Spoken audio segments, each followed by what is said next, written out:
Health authorities are investigating a COVID outbreak at another restaurant as various clusters continue to expand. There's also concern over how a construction worker listed as preliminary positive may have been infected. Here's Johanna Chen again. Health authorities are trying to find out how a 40-year-old construction worker who tested preliminary positive might have contracted the virus.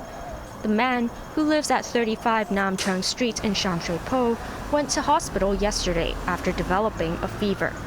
His home is in an area where an earlier patient sold goods salvaged from rubbish bins.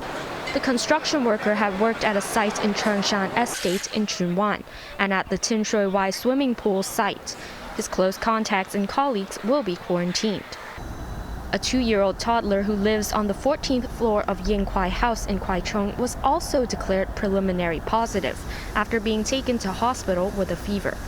The child is a neighbor of a cleaner who works in nearby Yat Kwai House, where 20 people have come down with COVID or are suspected cases.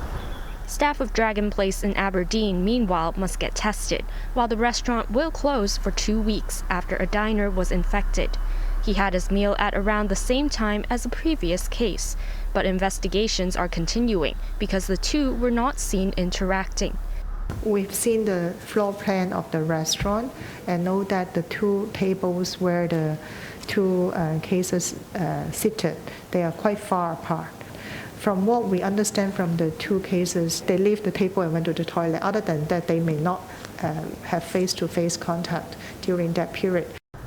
Hong Kong had 24 COVID cases today, 18 of them local. 4 of the locally transmitted infections were linked to the Little Boss pet store and carried the L452R variant. Johanna Chan, HKIBC.